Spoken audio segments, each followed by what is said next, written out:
പല ആൾക്കാരും ചിലപ്പോൾ ഈ വീഡിയോ കാണുന്നത് അടുക്കളയിൽ ജോലി ചെയ്തുകൊണ്ടിരിക്കുന്ന സമയത്തായിരിക്കും, അല്ലെങ്കിൽ ചിലപ്പോൾ ഹോസ്പിറ്റലിൽ കൂട്ടിരിക്കുന്ന സമയത്തായിരിക്കും. നമ്മൾ ജോലിക്ക് പോയില്ലെങ്കിൽ കുടുംബം മുന്നോട്ട് പോകാത്തൊരു സാഹചര്യം വരും. അപ്പോൾ നമുക്ക് ജോലിക്ക് പോയേ പറ്റുള്ളൂ. നമ്മൾ ഈ ഫ്രണ്ട്സിൻ്റെ പല ആവശ്യത്തിനും വേണ്ടി നമ്മൾ പിറകെ നടക്കും. മനസ്സിലായി? ഈ ഒരു ഫ്രണ്ട്സ് കൊണ്ടുള്ള ഡിസ്ട്രാക്ഷൻ കൂടുതലുണ്ടാകുന്ന ബോയ്സിനാണ്. കഴിഞ്ഞ വർഷം കോമ്പറ്റേറ്റീവ് എക്സാമിന് തയ്യാറെടുക്കുന്ന കുട്ടികളെ സംബന്ധിച്ച്, അതായത് നമ്മുടെ കേരള PSCയുടെ കോമ്പറ്റേറ്റീവ് എക്സാമിന് തയ്യാറെടുക്കുന്ന കുട്ടികളെ സംബന്ധിച്ച് വളരെ ഇമ്പോർട്ടൻ്റ് ആയിട്ടുള്ള വർഷമായിരുന്നു. കാരണം 10th ലെവലിൽ 2 പ്രധാനപ്പെട്ട പരീക്ഷകൾ കഴിഞ്ഞ വർഷം ഉണ്ടായിരുന്നു. അതായത് LDCയും മറ്റൊന്ന് LGSും. അതിൽ LDCയുടെ സർട്ടിഫിക്കറ്റ് അപ്ലോഡ് ചെയ്യാനുള്ള മെസ്സേജുകളൊക്കെ വരുന്നുണ്ട്. ഇപ്പം റീസെൻ്റായിട്ട് കോഴിക്കോടൊക്കെ വന്നായിരുന്നു. LGSും പരീക്ഷ എഴുതിയ കുട്ടികൾക്ക് ഏകദേശം ഒരു ധാരണ ഉണ്ട്, കിട്ടുമോ ഇല്ല എന്നുള്ള കാര്യത്തിൽ. അത് മനസ്സിലാക്കാൻ പറ്റും. അത് കുറേ കാലം കൊണ്ട് ഇതിൻ്റെ പുറകെ നിൽക്കുന്ന ആൾക്കാർക്ക് ഉറപ്പായിട്ടും അവരുടെ ഒരു മാർക്കൊക്കെ വെച്ചിട്ട് എനിക്കിത് കിട്ടുമോ ഇല്ല എന്നുള്ള ഒരു ചെറിയൊരു ധാരണ ഉണ്ടാക്കിയെടുക്കാൻ പറ്റും. ഓക്കെ, അത് വെച്ചിട്ടാണ് പറയുന്നത്. ഇനി ഇത് രണ്ടിലും വരാത്ത ആൾക്കാർ, അതായത് LDCയും മെസ്സേജ് വന്നില്ല, LGSും കിട്ടുമെന്ന് തോന്നണില്ല. ഓക്കെ, നിങ്ങളോടാണ് എനിക്ക് ചോദിക്കാനുള്ളത്. ആത്മാർത്ഥമായിട്ട് ഞാൻ ചോദിക്കുകയാണ്, നിങ്ങളിൽ എത്ര പേര് ഇതിനു വേണ്ടി 100% എഫർട്ട് ഇട്ട് പ്രവർത്തിച്ചിട്ടുണ്ട്? അതായത് ഇങ്ങനെ പെട്ടെന്ന് നോട്ടിഫിക്കേഷൻ കാണുന്ന സമയത്ത് ഒരു ആവേശത്തിൽ കുറച്ച് ദിവസം പഠിക്കും, പിന്നെ അങ്ങ് ഡൗൺ ആവും. ഡൗൺ ആവുക എന്ന് പറഞ്ഞു കഴിഞ്ഞാൽ ഈ പറയുന്ന ഡിസ്ട്രാക്ഷൻസ് എന്തൊക്കെയെന്ന് ഞാൻ പറയുന്നുണ്ട് കേട്ടോ ഈ വീഡിയോയിൽ.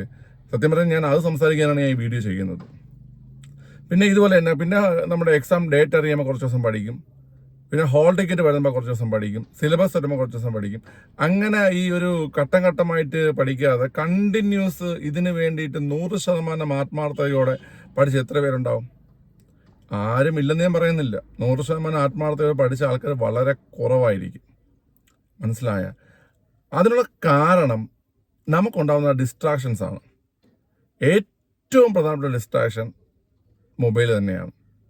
മൊബൈൽ എന്ന് പറഞ്ഞാൽ നമുക്കറിയാം, ഇന്നത്തെ കാലത്ത് നമുക്ക് മൊബൈൽ ഫോൺ ഇല്ലാതെ പഠനം മുന്നോട്ട് കൊണ്ടുപോകാൻ പറ്റത്തില്ല. കാരണം ആപ്ലിക്കേഷൻസ്, അതുപോലെ നമ്മളെ യൂട്യൂബ് പോലത്തെ ആപ്ലിക്കേഷൻസ്, അതൊക്കെ നമ്മൾ ക്ലാസ്സിന് വേണ്ടിയിട്ട് നമ്മൾ യൂസ് ചെയ്യുന്നുണ്ട്.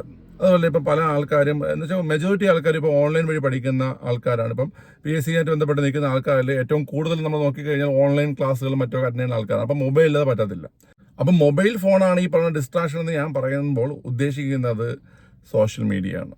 ഇൻസ്റ്റഗ്രാം, ഫേസ്ബുക്ക്, അങ്ങനെ വാട്സപ്പ്, അങ്ങനെയുള്ള സോഷ്യൽ മീഡിയ പ്ലാറ്റ്ഫോമുകളിൽ നമ്മൾ ഒരുപാട് സമയം വെറുതെ വേസ്റ്റ് ചെയ്ത് കളയുന്നുണ്ടെങ്കിൽ അതിനെയാണ് ഈ മൊബൈൽ ഫോൺ കൊണ്ടുള്ള ഡിസ്ട്രാക്ഷൻ എന്ന് പറഞ്ഞത്. മനസ്സിലായ? നമ്മൾ ഈ റീലിൻ്റെയൊക്കെ പ്രത്യേകത എന്ന് പറഞ്ഞു കഴിഞ്ഞാൽ, നമുക്ക് റീലൊക്കെ വരുന്നത് 1 മിനിറ്റിൻ്റെ താഴെയാണ് റീലൊക്കെ വരുന്നത് അല്ലേ? അപ്പം നമുക്ക് ഈ 1 മിനിറ്റ് താഴെ നമുക്ക് എന്ത് ചെയ്യും, ഒരു സന്തോഷം അല്ലെങ്കിൽ നമുക്കൊരു പ്ലഷർ ഫീല് നമുക്ക് ഉണ്ടാകും ഈ റീൽസൊക്കെ കാണാൻ. അപ്പം നമ്മളിങ്ങനെ എന്ത് ചെയ്യും, റീൽ ഇങ്ങനെ കണ്ടിന്യൂസ് നമ്മൾ കണ്ടുകൊണ്ടിരിക്കും. അപ്പം നമ്മൾ 1 മിനിറ്റിൻ്റെ ഒരു റീല് ചിലപ്പം അല്ലെങ്കിൽ 1 മിനിറ്റുള്ള കുറച്ച് റീലുകൾ നമ്മൾ കുറച്ച് നേരം കാണുകയാണ്. നമ്മൾ സമയം പോകണം അറിയത്തില്ല. ചിലപ്പോൾ നമ്മൾ 30-40 റീലുകൾ ചിലപ്പോൾ നമ്മൾ കാണുന്നുണ്ടാവും അറ്റ് എ ടൈം. അപ്പോൾ നമുക്ക് 30-40 മിനിറ്റ് നമ്മൾ അറിയാതെ പെട്ടെന്ന് അങ്ങ് പോകും. നമ്മൾ ലോങ് വീഡിയോസ് ഇപ്പം അങ്ങനെ നമ്മൾ അധികം കാണത്തില്ല. നമ്മളത് മാത്രമല്ല, കുട്ടികൾ പോലും കാണത്തില്ല. മനസ്സിലായില്ലേ? ഇപ്പോൾ തന്നെ നമ്മുടെ ഈ മോഹൻലാലിൻ്റെ ബറോസ് എന്ന് പറഞ്ഞ സിനിമ ഇറങ്ങിയ സമയത്ത് ഒട്ടുമിക്ക ആൾക്കാർ പറഞ്ഞു കേട്ടൊരു കാര്യമാണ്, കുട്ടികൾക്ക് പോലും ഇപ്പോൾ ഇങ്ങനെ ഒരു അറ്റൻഷനുള്ള അതില്ല. അതുകൊണ്ട് ഈ കുട്ടികൾക്ക് വേണ്ടിയിട്ട് ഒരു സിനിമയെന്നും പറഞ്ഞിട്ട് 2.5 മണിക്കൂർ സിനിമയൊക്കെ ഇറങ്ങി കഴിഞ്ഞാൽ കുട്ടികൾ കാണുമെന്ന് തോന്നുന്നുണ്ടോ എന്ന് ഒരുപാട് പേര് സംസാരിച്ചൊരു കാര്യമാണ്. ഓക്കെ, കുട്ടികൾക്കും നമ്മൾക്കും എല്ലാവർക്കും അത് തന്നെയാണ്. നമുക്ക് ഈ പറയുന്ന പോലെ നമുക്ക് ഒരു ലോങ് വീഡിയോ ഒന്നും കാണുന്നപ്പോൾ താല്പര്യം, നമ്മൾ ഈ റീലാണ് കാണുന്നത് അല്ലെങ്കിൽ ഷോർട്സ് ആണ് കാണുന്നത്. പക്ഷേ ആ സമയം നമ്മൾ ഒരുപാട് വേസ്റ്റ് ചെയ്ത് കളയുന്നുണ്ട്. ഞാനിത് മനസ്സിലാക്കിയെന്ന് പറഞ്ഞു കഴിഞ്ഞാൽ കോവിഡ് ടൈമിലാണ്. കോവിഡ് ടൈമിൽ ഞാൻ എൻ്റെ ഫോണ് നമുക്ക് എൻ്റെ ഫോണിൽ ഇത് അറിയാൻ പറ്റും. ഒട്ടുമിക്ക എല്ലാ സ്മാർട്ട് ഫോണിലും അറിയാൻ പറ്റും നമ്മുടെ സ്ക്രീൻ ടൈം എത്രത്തോളമാണെന്ന്. മനസ്സിലായില്ലേ? ഞാൻ ആ കോവിഡ് ടൈമിലൊക്കെ വെറുതെ കളിച്ച് കളഞ്ഞത് 10-12 മണിക്കൂറാണ് ഫോണിൽ കളിച്ച് കളഞ്ഞത്. മനസ്സിലായില്ലേ? പിന്നീട് ഞാൻ അത് മനസ്സിലാക്കി, ഈ ഒരു ഡിസ്ട്രാക്ഷൻ കാരണം എനിക്ക് പല കാര്യങ്ങളും ചെയ്യാൻ പറ്റുന്നില്ല എന്നുള്ളത്. ഓക്കെ, ഇപ്പോഴും എൻ്റെ സ്ക്രീൻ ടൈം എന്ന് പറഞ്ഞു കഴിഞ്ഞാൽ 8-10 മണിക്കൂറാണ്. പക്ഷേ അതെന്താണ്, അത് ഞാൻ ക്ലാസ്സിന് വേണ്ടിയിട്ടും ക്ലാസ് എടുക്കുന്ന സമയത്ത് ചിലപ്പോൾ ഞാൻ കമൻറ്റ് നോക്കാൻ വേണ്ടിയിട്ട് യൂസ് ചെയ്യുന്നത് എൻ്റെ മൊബൈലായിരിക്കും. അല്ലെങ്കിൽ ഞാൻ ചിലപ്പം ഏതെങ്കിലും നോട്ട് തയ്യാറാക്കാൻ വേണ്ടിയിട്ട് ഞാൻ മൊബൈലിലായിരിക്കും PDF ഇട്ടിരിക്കുന്നത്. ആ രീതിയിലാണ് ഞാൻ യൂസ് ചെയ്യുന്നത്. നമുക്ക് നല്ല രീതിയിൽ ഈ സാധനം യൂസ് ചെയ്യാം. അല്ലാതെ നമ്മുടെ പഠനത്തെ ദോഷകരമായി ബാധിക്കുന്നുണ്ടെങ്കിൽ അത് നമ്മൾ മാറ്റി വെച്ചേ പറ്റത്തുള്ളൂ. നമുക്ക് എല്ലാം കാണുകയും വേണം, നമുക്ക് എല്ലാം എൻജോയ് ചെയ്യുകയും വേണം. നമുക്ക് പഠിച്ചിട്ട് കിട്ടിയില്ലെന്ന് പരാതി പറഞ്ഞിട്ട് കാര്യമില്ല. ഇതൊരു ഡിസ്ട്രാക്ഷൻ ആണെങ്കിൽ ഉറപ്പായിട്ടും നമ്മൾ ഈ സാധനം മാറ്റി വെച്ചേ പറ്റത്തുള്ളൂ. സോഷ്യൽ മീഡിയ ആണെങ്കിൽ സോഷ്യൽ മീഡിയ അൺഇൻസ്റ്റാൾ ചെയ്യുക. നിങ്ങളുടെ ലക്ഷ്യത്തിലേക്ക് നിങ്ങൾ എത്തുന്നത് വരെ സോഷ്യൽ മീഡിയ അൺഇൻസ്റ്റാൾ ചെയ്യുക. ഇപ്പോൾ UPSC ഒക്കെ റാങ്കൊക്കെ വാങ്ങിച്ച് വരുന്ന ആൾക്കാരൊക്കെ അവർ പറയുന്ന കാര്യമാണ്, ഞാൻ ഇത്ര വർഷം മൊബൈൽ യൂസ് ചെയ്തിട്ടില്ല, അല്ലെങ്കിൽ ഇത്ര കാലം ഞാൻ മൊബൈൽ ഞാൻ കൈകൊണ്ടുപോലും തൊട്ടിട്ടില്ല. അപ്പം മൊബൈൽ അതൊരു പ്രശ്നമാണെങ്കിൽ, മൊബൈൽ ഡിസ്ട്രാക്ഷൻ ആണെങ്കിൽ നമ്മൾ ഉറപ്പായിട്ടും എന്ത് ചെയ്യണം, ആ സാധനം നമ്മളെ കയ്യിൽ നിന്ന് മാറ്റി വയ്ക്കുക തന്നെ വേണം. ഓക്കെ, സോഷ്യൽ മീഡിയയുടെ പ്രശ്നം സോഷ്യൽ മീഡിയ എടുത്ത് കളയുക. രണ്ടാമത്തെ ഡിസ്ട്രാക്ഷനാണ് കുടുംബം. ഞാനിത് പറയണ സമയത്ത് നിങ്ങൾ പലരും വിചാരിക്കും ഇയാളിത് എന്തോന്ന് പറയുന്നത്, കുടുംബമല്ലേ എല്ലാം എന്ന്. കുടുംബം തന്നെയാണ് എല്ലാം, മനസ്സിലായ? പക്ഷെ നമുക്ക് ആ കുടുംബത്തെ നേരെ മുന്നോട്ട് കൊണ്ടുപോകണമെങ്കിൽ നമുക്ക് വരുമാനം വേണം, നമ്മൾ സ്വന്തം കാലിൽ നിൽക്കണം, മനസ്സിലായ? ഞാൻ നേരത്തെ പറഞ്ഞ സോഷ്യൽ മീഡിയ ഡിസ്ട്രാക്ഷൻ കൂടുതൽ വരുന്നത് കല്യാണം കഴിയാത്ത ആൺകുട്ടികൾക്കും പെൺകുട്ടികൾക്കുമാണ്. എന്നാൽ ഈ കുടുംബം കൊണ്ടുള്ള ഡിസ്ട്രാക്ഷൻ അല്ലെങ്കിൽ കുടുംബം കാരണം തൻ്റെ ലക്ഷ്യത്തിലേക്ക് എത്താതെ പോകുന്നത് കൂടുതലും കല്യാണം കഴിഞ്ഞ പെൺകുട്ടികളാണ്. ഞാൻ ഈ വെച്ചിരിക്കുന്ന പിക്ചറിൽ തന്നെ നിങ്ങൾ നോക്കിയാണ്ട, ആ പിക്ചറിൽ കാണുന്ന ആ ഒരു പ്രായമായ രണ്ടാൾക്കാർ, ആ ഒരു ഫാമിലിയിലെ ആ ഒരു പുരുഷൻ, കുട്ടികൾ, അവരെല്ലാവരും ധരിച്ചിരിക്കുന്ന നല്ല ഡ്രസ്സാണ്. എന്നാൽ ആ കാണുന്ന ആ ഒരു ലേഡി, ആ ഒരു പിക്ചറിൽ ആ ഒരു ലേഡിയെ കാണിച്ചിരിക്കുന്നത് ഒരു കിച്ചൺ ഡ്രസ്സ് ഇട്ടുകൊണ്ടിരിക്കുന്നതായിട്ടാണ്. മനസ്സിലായില്ലേ? ഞാൻ ഈ വീഡിയോ ചെയ്യുന്ന സമയത്തും പല ആൾക്കാരും ചിലപ്പോൾ ഈ വീഡിയോ കാണുന്നത് അടുക്കളയിൽ ജോലി ചെയ്തുകൊണ്ടിരിക്കുന്ന സമയത്തായിരിക്കും, അല്ലെങ്കിൽ ചിലപ്പോൾ ഹോസ്പിറ്റലിൽ കൂട്ടിരിക്കുന്ന സമയത്തായിരിക്കും. മനസ്സിലായില്ലേ? ഇത് തന്നെയാണ് പ്രശ്നം. കുടുംബത്തിൻ്റെ, അതായത് കല്യാണം കഴിഞ്ഞ് പോകുന്ന പെൺകുട്ടികൾക്ക് ഇപ്പം ആ ഒരു ചെന്ന് കയറുന്ന ആ കുടുംബത്തിലെ ഒരു കാര്യത്തിന് പിന്നോട്ട് നിൽക്കാൻ പറ്റത്തില്ല. ഭർത്താവിൻ്റെ കാര്യം നോക്കണം, ഭർത്താവിൻ്റെ അച്ഛനും അമ്മയുണ്ടെങ്കിൽ അവരെ കാര്യം നോക്കണം, പിന്നെ മക്കളാവുമ്പോൾ മക്കളെ കാര്യം നോക്കണം, അതോടൊപ്പം സ്വന്തം കുടുംബത്തിൽ എന്തെങ്കിലും ആവശ്യം വന്നാൽ അവിടെയും ഓടിയെത്തേണ്ടി വരും. ഇത് ചെയ്യണ്ട എന്നല്ല ഞാൻ പറയുന്നത്, ഇത് നിങ്ങളുടെ ലക്ഷ്യത്തിലേക്കുള്ള ഒരു ഡിസ്ട്രാക്ഷനായി മാറരുത്. നിങ്ങൾ സ്വയം മനസ്സിലാക്കണം. മനസ്സിലായത്? എൻ്റെ ഈ ഒരു കുടുംബത്തിൻ്റെ കാര്യങ്ങൾ നോക്കുന്നതോടൊപ്പം തന്നെ എനിക്ക് ലക്ഷ്യത്തിലേക്ക് എത്തണം. ഒരുപാട് പേരുണ്ട്, ഒരുപാട് പേര് ഇതിനേക്കാളും, അതായത് ഞാൻ ഈ പറഞ്ഞ പോലെ കാര്യങ്ങൾ ചെയ്യുന്നതോടൊപ്പം തന്നെ കിടപ്പിലായ അച്ഛനമ്മയെ നോക്കിക്കൊണ്ട് മക്കളെ നോക്കിക്കൊണ്ടൊക്കെ ജോലി നേടിയെടുത്ത ഒരുപാട് ആൾക്കാരുണ്ട്. ആരും ഇല്ലെന്ന് ഞാൻ പറയുന്നില്ല, മനസ്സിലായി? നിങ്ങൾക്ക് ഈ കുടുംബം നോക്കിയേ പറ്റുള്ളൂ എന്നുണ്ടെങ്കിൽ നിങ്ങൾ നോക്കിക്കോ. ഞാൻ കുടുംബം നോക്കുന്നത് കൊണ്ട് ഞാൻ പഠിക്കാതിരിക്കുമെന്നൊരിക്കലും ചിന്തിക്കരുത്. നാളെ നമ്മുടെ മക്കൾ വന്ന് നമ്മുടെ അടുത്ത് ചോദിക്കും, അമ്മ എനിക്കൊരു കളിപ്പാട്ടം വാങ്ങാൻ കുറച്ച് പൈസ താ എന്ന് പറയുമ്പം എൻ്റെ കയ്യിലില്ല മക്കളെന്ന് പറയുമ്പോൾ നമുക്ക് ഒരു വിഷമം ഫീൽ ചെയ്യും, സ്വാഭാവികമായിട്ടും തോന്നും. എൻ്റെ കുട്ടികൾക്ക് അത് വാങ്ങിക്കൊടുക്കാൻ പോലും എൻ്റെ കയ്യിൽ പൈസ ഇല്ലെന്ന് ഒരു ഫീൽ ഉണ്ടാവും. അതുകൊണ്ട് ഇന്ന് നിങ്ങൾ കുടുംബത്തിൻ്റെ പേരും പറഞ്ഞിട്ട് നിങ്ങൾ ഉഴപ്പരുത്. എനിക്ക് മനസ്സിലാവും, ഒരുപാട് കുട്ടികളെ ഞാൻ കാണുന്നുണ്ട്, മനസ്സിലായില്ലേ? വിഷമത്തോടെ സാർ എനിക്ക് അവരെ നോക്കിയേ പറ്റത്തുള്ളൂ, അതുകൊണ്ട് എനിക്ക് പഠിക്കാൻ പറ്റുന്നില്ല, മനസ്സിലായില്ലേ? നിങ്ങൾ മനഃപൂർവ്വം കുടുംബത്തിൻ്റെ പേരും പറഞ്ഞ് പഠിക്കാതിരിക്കരുത്. നിങ്ങൾ എങ്ങനെയെങ്കിലും സമയം ഉണ്ടാക്കി പഠിച്ചേ പറ്റത്തുള്ളൂ, അല്ല വേറെ വഴിയില്ല. നിങ്ങൾ അങ്ങനെ ലക്ഷ്യം വെച്ച് മുന്നോട്ട് പോകുന്നുണ്ടെങ്കിൽ. ഓക്കെ, ഞാനിപ്പോൾ ഈ രണ്ടാമത്തെ ഡിസ്ട്രാക്ഷൻ പറഞ്ഞ സമയത്ത് പല ബോയ്സും തോന്നിക്കാണും, അത് ഈ ഗേൾസിന് മാത്രമല്ലല്ലോ ഈ ഒരു കുടുംബത്തെ നോക്കുന്നത് കൊണ്ട് നമ്മുടെ ലക്ഷ്യത്തിലേക്ക് എത്താൻ പറ്റാത്തത് എന്ന ഡിസ്ട്രാക്ഷൻ വരുന്നത്. ഞാൻ നെടുമങ്ങാട് മുനിസിപ്പാലിറ്റിയിൽ വർക്ക് ചെയ്യുന്ന സമയത്ത് ഞാൻ അവിടെ, അതായത് ഈ റീസെൻ്റായിട്ട് ഞാൻ ലീവിൽ വരുന്നതിന് തൊട്ട് മുമ്പായിട്ട് ഞാൻ അവിടെ നിൽക്കുന്ന സമയത്ത് സൊമാറ്റോയിൽ ഡെലിവറിക്ക് പോകുന്നൊരു പയ്യൻ, അപ്പം നമ്മുടെ ക്ലാസ്സൊക്കെ കാണുന്നതാണ്.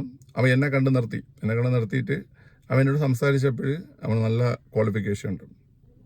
അവൻ നല്ല ക്വാളിഫിക്കേഷൻ ഉണ്ടായിട്ടും അവൻ്റെ ക്വാളിഫിക്കേഷൻ അനുസരിച്ചുള്ള ഒരു ജോലിയല്ല ചെയ്യുന്നത് എന്നുള്ള വിഷമം അവനുണ്ട്. എന്നോട് സംസാരിച്ചപ്പോഴൊക്കെ ഞാൻ കുറച്ച് സംസാരിച്ചു, ഞാൻ വീട്ടിലെ കാര്യങ്ങളൊക്കെ ചോദിച്ചു, അതൊക്കെ സംസാരിച്ചപ്പോൾ ആൾ ഭയങ്കര പെട്ടെന്ന് ഡൗൺ ആയി, പെട്ടെന്ന് അങ്ങനെ കണ്ണ് നിറയുന്ന സാഹചര്യം. അത് ഒരുപാട് പേർക്ക് അത് മനസ്സിലാവും, ഇങ്ങനെ ഈ ഒരു സാഹചര്യത്തിലേക്ക് എത്തുന്നത്. അത് നല്ല രീതിയിൽ പഠിച്ചിട്ട് ആ പഠിച്ചതിനനുസരിച്ച് ജോലി ചെയ്യാൻ പറ്റാതെ കുടുംബം നോക്കുന്നതിന് വേണ്ടിയിട്ട് ഓടി നടക്കുന്ന ഒരു സാഹചര്യം. ആ സാഹചര്യത്തിനിടയിലും ഇവൻ പഠിച്ച് CPO, പിന്നെ ഫയർഫോഴ്സ്, അങ്ങനത്തെ ലിസ്റ്റുകളിൽ വരും. പക്ഷേ ഈ രാവിലെ തൊട്ട് രാത്രി വരെയൊക്കെ വണ്ടി ഓടിച്ചിട്ട് എങ്ങനെയാണ് ഫിസിക്കലൊക്കെ ചെയ്തെടുക്കാൻ പറ്റുന്നത്? പറ്റത്തില്ല, ഫിസിക്കൽ ഫെയിലായിപ്പോയി, മനസ്സിലായില്ലേ? അതായത് നമ്മൾ ജോലിക്ക് ഇറങ്ങിയില്ലെങ്കിൽ, നമ്മൾ ജോലിക്ക് പോയില്ലെങ്കിൽ കുടുംബം മുന്നോട്ട് പോകാത്തൊരു സാഹചര്യം വരും. അപ്പം നമുക്ക് ജോലിക്ക് പോയേ പറ്റുള്ളൂ. അപ്പം നമുക്ക് ജോലി നിർത്തിയിട്ട് പഠനം സാധ്യമാണല്ല. അപ്പം ഈ പറഞ്ഞ രണ്ട് കാറ്റഗറി ആൾക്കാരും, അതായത് കല്യാണം കഴിഞ്ഞ പെൺകുട്ടികളായിക്കോട്ടെ, കുടുംബം നോക്കുന്ന ആൺകുട്ടികളായിക്കോട്ടെ, അവർക്ക് അവരുടെ ജോലിയിലേക്ക് എത്താൻ വേണ്ടിയിട്ട് ഈ കുടുംബം ഒരു ഡിസ്ട്രാക്ഷൻ തന്നെയാണ്. നിങ്ങളിപ്പോൾ ഞാൻ പറയുമ്പോൾ എന്ത് തോന്നിയാലും ഞാൻ പറയുന്നത് സത്യമാണ്. സോ നിങ്ങളത് മനസ്സിലാക്കണം, പോസിറ്റീവായിട്ട് ചിന്തിക്കണം. എനിക്കിവരെ നോക്കിയേ പറ്റത്തുള്ളൂ, അതോടൊപ്പം ഞാനിത് നേടിയെടുത്തേ പറ്റത്തുള്ളൂ എന്ന് നിങ്ങൾ ചിന്തിക്കണം. അങ്ങനെ ചിന്തിക്കാൻ പറ്റിയാൽ നിങ്ങൾക്കത് പറ്റും. നിങ്ങളുടെ മുന്നിൽ ഒരുപാട് ഉദാഹരണങ്ങളുണ്ട്, ഒരുപാട് ആൾക്കാരുണ്ട്. മനസ്സിലായ? നിങ്ങൾ ഇങ്ങനെ ചിന്തിച്ചുകൊണ്ടിരിക്കരുത്, എനിക്ക് ഇതൊക്കെ നോക്കുന്നുള്ളതുകൊണ്ട് എനിക്ക് പഠിക്കാൻ പറ്റില്ല എന്ന് ചിന്തിച്ചുകൊണ്ടിരിക്കരുത്. ഇത് ഞാൻ നോക്കുന്നുള്ളപ്പോൾ എൻ്റെ പഠനം മുന്നോട്ട് കൊണ്ടുപോകും, ഇവർക്ക് വേണ്ടി ഞാൻ മുന്നോട്ട് കൊണ്ടുപോകുമെന്ന് ചിന്തിച്ച് നിങ്ങൾ മുന്നോട്ട് പോയാൽ നിങ്ങളെ കൊണ്ടും പറ്റും. മൂന്നാമത്തെ ഡിസ്ട്രാക്ഷൻ എന്ന് പറയുന്നത് ഫ്രണ്ട്സാണ്. ഫ്രണ്ട്സ് എന്ന് പറയുമ്പോൾ അപ്പം ഞാൻ ഈ സംസാരിക്കുന്ന കാര്യങ്ങൾ കേൾക്കുന്ന സമയത്ത് നിങ്ങൾ വിചാരിക്കും ഇയാളിത് എന്തുവാ പറയുന്നത്, ഫ്രണ്ട്സൊക്കെ എങ്ങനെ ഡിസ്ട്രാക്ഷൻ ആവണമെന്ന്. ഉറപ്പായിട്ടും വേണ്ട. ഞാനിത് എൻ്റെ അനുഭവം, ഞാൻ കണ്ടിട്ടുള്ള ആൾക്കാരുടെ അനുഭവം വെച്ചിട്ടാണ് ഞാൻ പറയുന്നത്. ഇപ്പം നമുക്ക് നല്ല തിക്ക് ഫ്രണ്ട്സ് ഉണ്ടാവും. നമ്മൾ ഈ ഫ്രണ്ട്സിൻ്റെ പല ആവശ്യത്തിനും വേണ്ടി നമ്മൾ പിറകെ നടക്കും. മനസ്സിലായി? ഈ ഒരു ഫ്രണ്ട്സ് കൊണ്ടുള്ള ഡിസ്ട്രാക്ഷൻ കൂടുതലുണ്ടാകുന്ന ബോയ്സിനാണ്. നമ്മൾ പിറകെ നടക്കും. പക്ഷെ ചിലപ്പം നമ്മൾ മനസ്സിലാക്കണമെന്ന് വെച്ച് കഴിഞ്ഞാൽ നമ്മളെക്കാൾ ഫിനാൻഷ്യൽ സ്റ്റെബിലിറ്റി ഉള്ളവനായിരിക്കും നമ്മുടെ കൂട്ടുകാരൻ, അല്ലെങ്കിൽ നമ്മളെക്കാൾ കഴിവുള്ളവനായിരിക്കും നമ്മളെ കൂട്ടുകാരൻ. അവൻ ചിലപ്പം കറങ്ങിയൊക്കെ നടന്നാലും അല്ലെങ്കിൽ പഠിക്കാതെയൊക്കെ നടന്നു കഴിഞ്ഞാലും അവന് ജോലി എടുക്കാനുള്ള കഴിവുണ്ടാവും, നമുക്കത് ചിലപ്പോൾ ഉണ്ടാവത്തില്ല.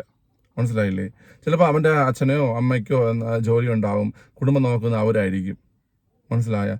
അവന് ഈസി ആയിട്ട് ഇങ്ങനെ കറങ്ങി ഇടന്നിട്ട് പഠിക്കാൻ പറ്റുമായിരിക്കും. അപ്പം അങ്ങനെ ഉള്ളവർ പിറകെ നമ്മൾ നടക്കുന്ന സമയത്ത് അവർ രക്ഷപ്പെട്ട് പോവുകയും ചെയ്യും, നമ്മൾ വീണ് പോവുകയും ചെയ്യും. ഓക്കെ, ഞാനിത് പറയുന്നത് ഒരുപാട് ആൾക്കാരുടെ അനുഭവം കണ്ടിട്ടാണ്. എനിക്ക് ഇത്രേ കൺവേ ചെയ്യാവുള്ളൂ. സ്വന്തം കാര്യം, അവനവൻ്റെ കാര്യം സേഫ് ആക്കിയിട്ട് നിങ്ങൾ ബാക്കിയുള്ളവരെ സഹായിച്ചോ. അവനവൻ്റെ കാര്യം ആദ്യം സേഫ് ആക്ക്. സ്വന്തം കാര്യം സേഫ് ആക്കിയിട്ട് നിങ്ങൾ ബാക്കിയുള്ളവരെ സഹായിച്ചോ. എടാ ഇന്ന് പഠിക്കണ്ട, സിനിമയ്ക്ക് പോവാം. അപ്പോൾ ആലോചിക്കണം, ഞാൻ ഇന്ന് പഠിക്കേണ്ടതെല്ലാം പഠിച്ചു കഴിഞ്ഞോ? പഠിച്ചു കഴിഞ്ഞില്ലെങ്കിൽ നോ പറയുക. എടാ ഞാനിന്നില്ല, നമുക്ക് 2 ദിവസം കറങ്ങാൻ പോവാം. എനിക്ക് അടുത്ത ആഴ്ച പരീക്ഷയാണെങ്കിൽ ഞാൻ 2 ദിവസം കറങ്ങാൻ പോയി കഴിഞ്ഞാൽ എൻ്റെ റിവിഷൻ മുടങ്ങുന്നുണ്ടെങ്കിൽ നോ പറയുക. ആ രീതിയിൽ നമ്മൾ മനസ്സിലാക്കുക നമ്മുടെ ആവശ്യം എന്താണ്, നമ്മുടെ സ്ഥിതി എന്താണ്. നമ്മൾ ഈ ഫ്രണ്ട്ഷിപ്പിൻ്റെ പേരിൽ ഇങ്ങനെ നമ്മൾ ഇവനെ സഹായിക്കാനും ഇവരെ കൂടെ കറങ്ങി നടന്നാലും നമുക്ക് നമ്മുടെ ലക്ഷ്യത്തിലേക്ക് എത്താൻ പറ്റില്ല എന്നുണ്ടെങ്കിൽ സ്റ്റോപ്പ് ചെയ്യുക, ആ ഫ്രണ്ട്ഷിപ്പ് സ്റ്റോപ്പ് ചെയ്യുക. അല്ലെങ്കിൽ നമ്മളെ കൊണ്ട് നമ്മുടെ ആവശ്യങ്ങളെല്ലാം കഴിഞ്ഞതിന് ശേഷം പോകാൻ പറ്റുന്ന സാഹചര്യത്തിലേക്ക് ആവുക. ഞാനിത് പറയുന്ന സമയത്ത് ഈ ചെറിയ പ്രായത്തിലുള്ള കുറേ കുട്ടികൾക്ക് തോന്നും ഇങ്ങനെയൊന്നും അല്ലല്ലോ, ഫ്രണ്ട്സ് അല്ല എല്ലാത്തിനും കൂടെ കാണണമെന്ന്. എനിക്ക് 30 വയസ്സ് കഴിഞ്ഞ ഒരാളാണ്. എനിക്ക് ഒരുപാട് ഫ്രണ്ട്സ് ഉണ്ട്, ഒരുപാട് ഫ്രണ്ട്സ് ഉണ്ട്. അപ്പം ഞാൻ ഇവരുടെ എല്ലാം ലൈഫ് കാണുന്നതാണ്. നമുക്കൊരു സമയം വരെ എന്തിനും ഏതിനും ഫ്രണ്ട്സ് കൂടെ ഉണ്ടാവും. ഒരു 10-25 വയസ്സ് വരെയൊക്കെ എന്തിനും ഏതിനും ഫ്രണ്ട്സ് കൂടെ ഉണ്ടാവും. പിന്നെ ഇതിൻ്റെ അളവ് കുറഞ്ഞുകൊണ്ടിരിക്കും. അവസാനം നമുക്ക് വളരെ കുറച്ച് വിരലെണ്ണാവുന്ന ആൾക്കാർ മാത്രമേ നമ്മൾ എന്തിനും ഏതിനും കൂടെ ഉണ്ടാവത്തുള്ളൂ. മനസ്സിലായില്ലേ? അപ്പോൾ ആ ഒരു കാര്യം നിങ്ങൾ മനസ്സിലാക്കിക്കോണം. നമ്മുടെ കാര്യം സേഫ് ആക്കിയതിന് ശേഷം നമുക്ക് എന്ത് ചെയ്യാം, ഈ ഫ്രണ്ട്ഷിപ്പിൻ്റെ പേരിൽ നമുക്ക് സമയം കളയാം. ഓക്കെ, ക്ലിയർ ആണല്ലോ? നമുക്ക് കറങ്ങാൻ പോവാം, സിനിമയ്ക്ക് പോവാം, എന്തുവേണോ ചെയ്യാം. ഇപ്പം തന്നെ എൻ്റെ അനിയൻ അങ്ങനെ കറങ്ങാനൊന്നും അങ്ങനെ വലുതായിട്ട് മുമ്പ് പോണ ആളല്ല. ഇപ്പം അവൻ ജോലി കിട്ടിയ ശേഷം അവൻ്റെ ഫ്രണ്ട്സിനോടൊപ്പം അവൻ എല്ലായിടത്തും പോകുന്നത് ഞാൻ കാണാറുണ്ട്. അവധിയുള്ള ദിവസം ഒരു ദിവസം അവന് വീട്ടിൽ കാണാമല്ലോ, അടിപൊളിയായിട്ട് എൻജോയ് ചെയ്യുന്നുണ്ട്. അതുപോലെ എല്ലാവർക്കും പറ്റും. സോ എന്താണ് നിങ്ങളുടെ പ്രശ്നം, നിങ്ങളെ എന്താണ് പിറകിലോട്ട് വലിക്കുന്നതെന്ന് നിങ്ങൾ മനസ്സിലാക്കിയിട്ട് അതനുസരിച്ച് പെരുമാറി ഈ വർഷം നിങ്ങൾ എന്താണോ ലക്ഷ്യം വെക്കുന്നത്, ഞാൻ PSC ജോബ് മാത്രമല്ല പറയുന്നത്, നിങ്ങൾ എന്തെങ്കിലും ലക്ഷ്യം വെക്കുന്നുണ്ടാവുമല്ലോ, ആ ലക്ഷ്യത്തിലേക്ക് നിങ്ങൾ ഈ വർഷം തന്നെ നിങ്ങൾ എത്തണം എന്നാണ് എൻ്റെ ഒരു ഒപ്പീനിയൻ. ഞാൻ ഇന്ന് സംസാരിച്ച പല കാര്യങ്ങളിലും നിങ്ങൾക്ക് എതിരഭിപ്രായം ഉണ്ടാവും. നിങ്ങളുടെ അഭിപ്രായം എന്തെന്നുള്ള കാര്യം കമൻറ്റ് ചെയ്യുക. ഓക്കെ.